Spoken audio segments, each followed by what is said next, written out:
débauche, mais de protection. C'est la grâce dans un milieu indécent, comme nous l'avons vu la semaine dernière. Sa maison est ouverte pour accueillir sa famille et le cordon rouge qu'elle met à sa fenêtre joue un rôle analogue au sang que les Hébreux avaient mis sur le linteau et les poteaux des portes au moment de la première Pâque. Avez-vous un cordon rouge devant la porte de ta maison? Avez-vous un cordon rouge sur ta vie afin que l'Esprit de Dieu, l'ange de l'Éternel, puisse connaître ton cœur, ta foi, ta vision, ton combat, tes luttes et ta foi en Dieu? Le signe du sang de l'agneau protégeait les familles israélites et le cordon protège Rahab et sa famille. Remarquons que le siège de Jéricho suit immédiatement la célébration de la première Pâque dans la terre promise. Rahab est mentionné dans le Nouveau Testament. Rahab est cité 3 fois dans le Nouveau Testament. Matthieu 1, verset 5, Hébreux 11, verset 31, Jacques 2, verset 25, chaque fois avec éloge. Elle est l'une des 4 femmes citées dans la généalogie de Jésus. En Matthieu 1, verset 5, elle est l'une des 2 femmes avec Sarah, citées dans le panthéon des héros de la foi, de l'Épître aux Hébreux. Ces 2 femmes sont les seules à être mentionnées plus de 2 fois dans le Nouveau Testament. Rahab est l'une des 2 personnes exemplaires citées par Jacques dans son épître.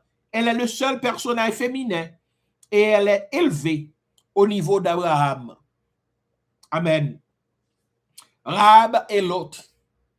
Il convient de noter ici la destruction de Jéricho et la destruction de Sodome et Gomorrhe.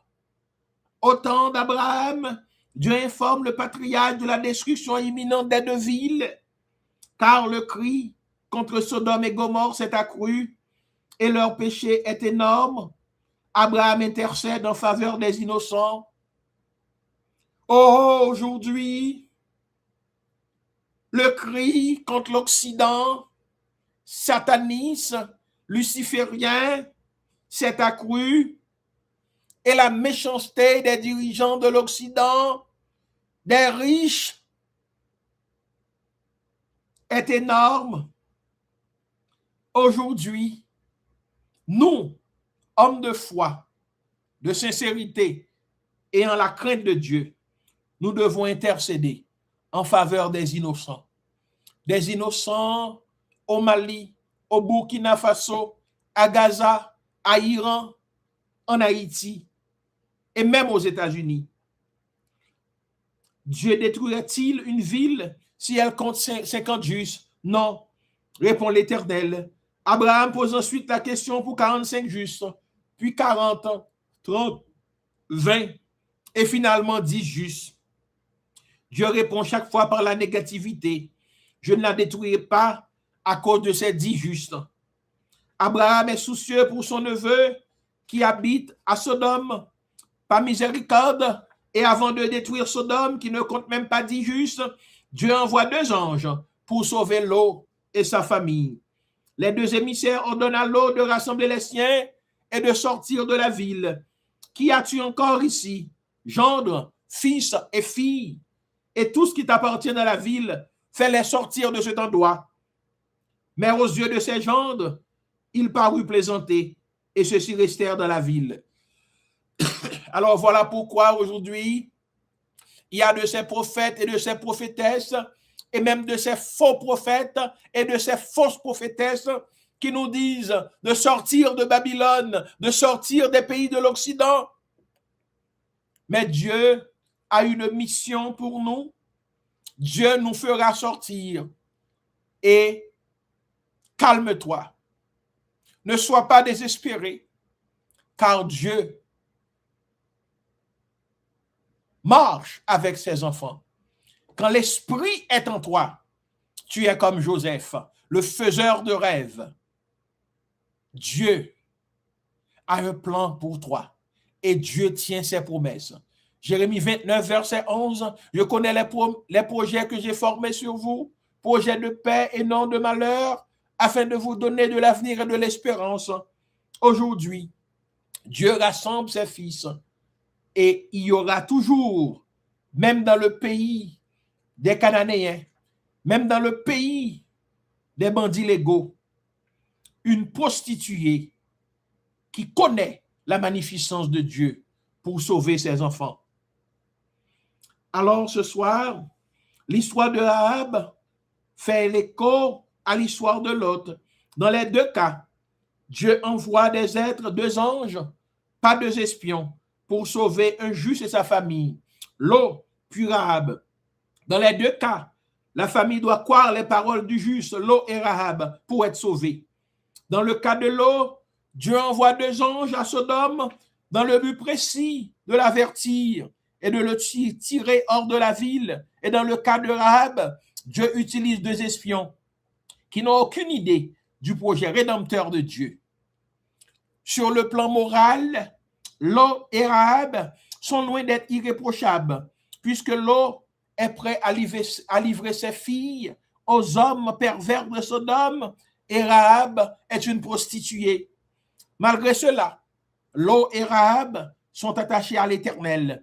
Lot est appelé le juste par l'apôtre Pierre qui affirme que ce juste qui habitait au milieu d'eux torturait jour après jour son âme de juste à cause des iniquités qu'il voyait ou entendait. C'est pourquoi l'apôtre écrit « Le Seigneur s'est délivré de l'épreuve, les hommes pieux, et réservé les injustes pour les châtier au jour du jugement. » Ce soir, mon frère Enoch, qui est là sur Facebook, je vous dis que Dieu nous exhorte à conquérir le pays. Dieu tient toujours ses promesses. Rahab et Zachée. La mission, elle a donc la même connaissance des faits que tous les habitants de la ville, mais ce qui la distingue des autres, c'est son comportement. Au lieu de vouloir livrer un combat perdu d'avance, au lieu de s'opposer au peuple de Dieu, au lieu de s'arrêter et au lieu d'arrêter les deux espions, ne vaut-il pas mieux saisir cette opportunité unique et inattendue pour faire alliance avec eux? Aujourd'hui, un Donald Trump va en guerre, un Donald Trump qui bouleverse les choses, mais c'est une opportunité pour nous, les Haïtiens, de pouvoir retourner chez nous pour reconstruire ce pays délabré. Aujourd'hui, nous devons avoir à l'esprit que certains qui disent des choses de mal contre nous ne sont pas nos ennemis, mais ils essaient d'ouvrir nos yeux afin que nous puissions voir que nous sommes laids et niais, que nous devons nous laver, que nous devons exorciser les mauvais esprits, nous désenvoûter pour pouvoir avancer. Rahab cherche à négocier une alliance qui inclut sa famille, père, mère, frère, sœur et ce qui est à eux. Je vous ai sauvé, dit-elle, sauvez donc ma famille. Notons que Rahab commence par cacher les espions et avant de chercher à s'entendre avec eux. Il faut dire qu'à l'arrivée des soldats, il fallait courir au plus pressé. Mais après leur départ, elle peut négocier son salut avec les deux fugitifs. La générosité de Rahab envers les espions et la promptitude de sa réaction, de même que son engagement au péril de sa vie, ne peuvent que toucher les deux espions. Il voit aussi en Rahab une femme qui reconnaît la grandeur de l'Éternel.